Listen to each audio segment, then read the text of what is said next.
रेहान ने तेल टैंकर की साइड वाली सीढ़ी से झुकते हुए अपने 2 साल के मासूम बेटे रेहम को गटर की तरफ खींचकर टैंकर की छत पर रख दिया, जिसे उसकी बीवी रुखसार ने उठा रखा था।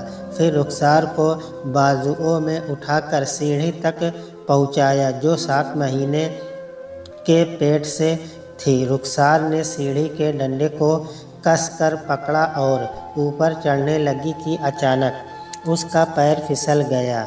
गनीमत ये रही कि उसने दोनों हाथ सीढ़ी के डंडों पर मजबूती से जमे हुए थे और रेहान वहाँ से हटा नहीं था, वरना वह सीधे ज़मीन पर आ गिरती।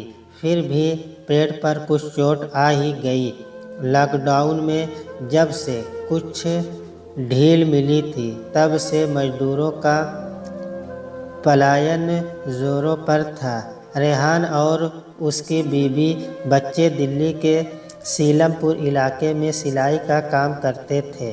कोरोना महामारी के चलते पिछले 2 महीने से काम बंद था। 1 महीना अपनी कमाई से गुजर बसर हुआ तो दूसरे महीने का खर्च फैक्ट्री मालिक ने उठाया। उसके बाद फैक्ट्री मालिक ने भी हाथ खड़े कर दिए। रमज़ान का महीना चल रहा था और ईद का त्यौहार सिर पर था, इसलिए घर जाना ज़रूरी भी था।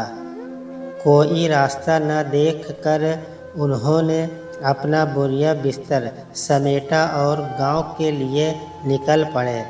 रास्ते में 4-5 मजदूर और साथ हो लिए। वे सब सीलमपुर इलाके में पैदल चलकर नोएडा पहुँचे। वहाँ से आगे जाने के लिए कोई सवारी नहीं थी। मजदूरों ने एक तेल टैंकर के ड्राइवर से गुजारिश की तो वह ले जाने को तैयार हुआ। ड्राइवर ने बताया कि वह बरेली तक जा रहा है, वहाँ तक उन्हें छोड़ देगा।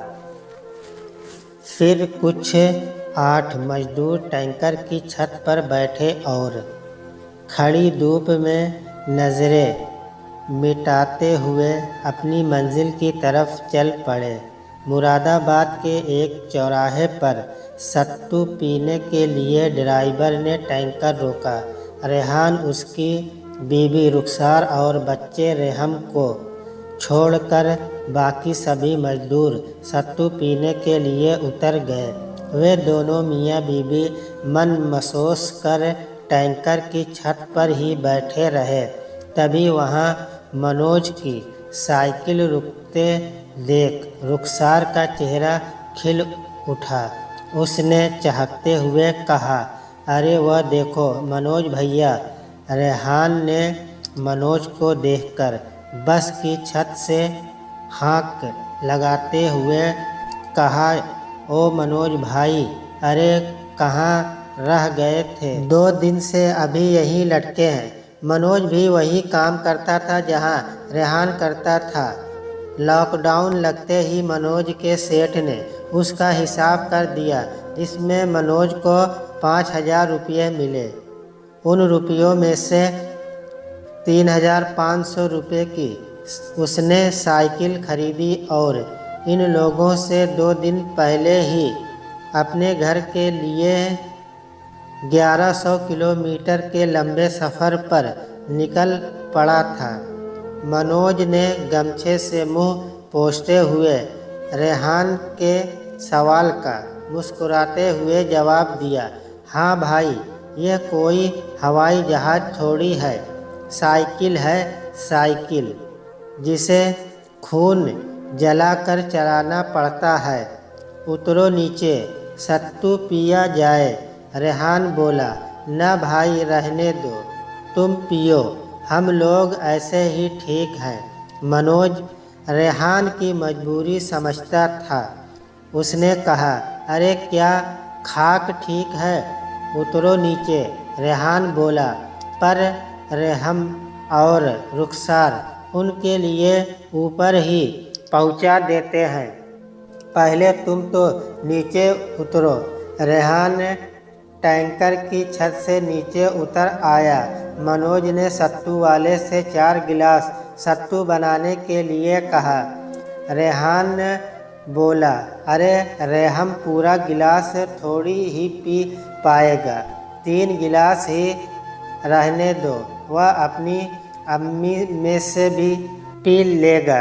सत्तू वाले ने 2 गिलास उन लोगों की तरफ बढ़ाए। मनोज बोला, चलो ऊपर रुखसार को बढ़ाओ, रेहम के गिलास में से जो बचेगा वो उसकी मम्मी पी लेगी। बेचारी एक तो बच्चे को दूध पिलाती है, ऊपर से पेट में बच्चा भी पल रहा है। कायदे से तो अकेले उसके लिए ही 3 गिलास चाहिए, लेकिन क्या किया जाए। बहरहाल सत्तू पीने के बाद मनोज बोला, इस हालत में रुखसार को ले जाना और वह भी टैंकर की छत पर बैठाकर बिल्कुल ठीक नहीं। रेहान बोला, क्या करें भाई, दिल्ली में भी तो मरना ही था। खाने पीने के लाले पड़ रहे थे, मगर ईद का त्यौहार न होता तो कुछ दिन और रुक कर देखते। अब निकल गए हैं, आगे जो रब की मर्जी। अभी इन दोनों में बातचीत चल ही रही थी कि पुलिस वाले वहां आ धमके।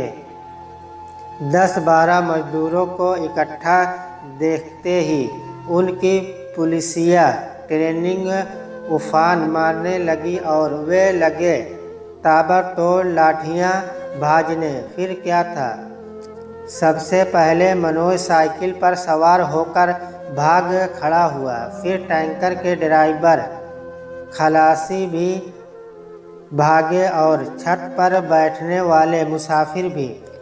आगे आगे मनोज की साइकिल और पीछे से घबराया हुआ टैंकर का ड्राइवर। उसे कुछ सुझाई नहीं दिया। मनोज रोड के दाएं से बाएं की तरफ मुड़ा ही था कि टैंकर उस पर चढ़ बैठा। टैंकर की छत से रुखसार और रेहान ने मनोज को सड़क पर गिरकर तड़पते हुए देख लिया और चिल्लाने लगे, लेकिन ड्राइवर कहाँ रुकने वाला था। वह अपनी जान बचाकर भागता चला गया। ये दोनों शौहर बीवी भी कहाँ मानने वाले थे। वे तब तक चिल्लाते रहे जब तक ड्राइवर ने टैंकर रोककर उन्हें उतार नहीं दिया। फिर यह कुछ कह सुन पाते, इससे पहले ही टैंकर 9-2-11 हो गया। रेहान और रुखसार अपने बच्चे और सामान से भरे 2 बैग समेत हादसे की जगह की तरफ दौड़ने चले। तभी एक पुलिस की गाड़ी उनके पास आकर रुकी और माजरा पूछा। फिर उन्हें अपनी गाड़ी में बैठाया और हादसे की तरफ चल पड़े। जब तक वे लोग वहां पहुंचे तब तक मनोज मर चुका था। रुखसार रोने लगी। उसकी चीखें सुनकर अगल बगल में खड़े लोग भी आंखें पोंछने लगे।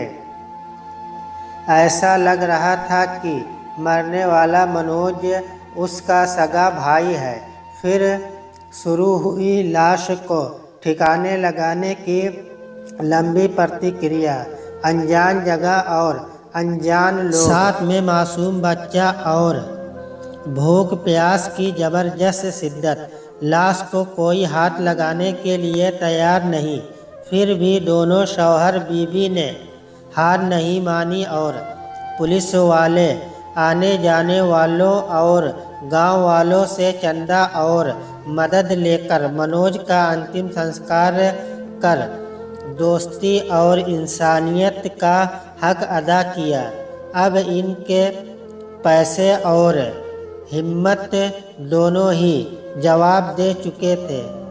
इस बीच रुखसार अपने पेट में उठ रहे मीठे मीठे दर्द को दबाती रही। अब वहाँ से घर जाने की समस्या और भी गंभीर लगने लगी। चंद पैसे पास बचे थे, उनसे बेटे के लिए दूध और बिस्कुट खरीदा और रोते हुए रेहम को चुप कराया। रात हो चुकी थी। गांव वालों ने कोरोना के डर से उन्हें पनाह देने से इनकार कर दिया। कहाँ जाएं, किससे मदद मांगे? आखिर थक हार कर वे बेचारे एक पेड़ के नीचे सो गए। अगली सुबह एक और मुसीबत साथ लेकर आई। रुखसार दर्द से कराहने लगी। सलवार खून से सन गई। पैरों में खड़े होने की ताकत नहीं रही। उसे लगने लगा कि पेट में पल रहे बच्चे को नुकसान हो चुका है। रुखसार की बोली लड़खड़ाने लगी। रेहम समझ रहा था कि रुखसार कहना कुछ चाह रही है और जबान से कुछ और निकल रहा है। बड़ी मुश्किल से किसी तरह सरकारी अस्पताल पहुँचे। वहाँ डॉक्टरों ने बाहरी के नाम उन्हें टरकाना चाहा, लेकिन रेहान उनके पैरों पर गिरकर रहम की भीख मांगने लगा। डॉक्टरों ने सैकड़ों तरह के सवाल जवाब और जांच पड़ताल के बाद रुखसार को कोरोना पॉजिटिव ठहराया। रुखसार की हालत बिगड़ती जा रही थी। डॉक्टरों ने 4 यूनिट खून का इंतज़ाम करने के लिए कहा। रेहान समझ गया कि कुदरत की यही आखिरी आजमाइश है जिसमें वे खरा नहीं उतर सकता। उसने डॉक्टरों से कहा कि वे उसके बदन से खून का एक एक कतरा निचोड़ ले और उसकी रुखसार को बचा ले, लेकिन तब तक बहुत देर हो चुकी थी। रुखसार ने दाएं हाथ में शौहर का हाथ थामा और बाएं हाथ में रेहम का। वो रेहम की मासूम सूरत को एकटक निहारने लगी। ऐसा लग रहा था कि वह अपने लखते जिगर को जी भर कर निगाहों में बसा लेना चाहती। उधर रेहान अपनी हमसफ़र को जी भर के देख लेना चाहता था, जो बीच सफ़र में ही उसका साथ छोड़कर जा रही थी। रेहम अभी भी अपनी माँ के जिस्म में दूध तलाश कर रहा था।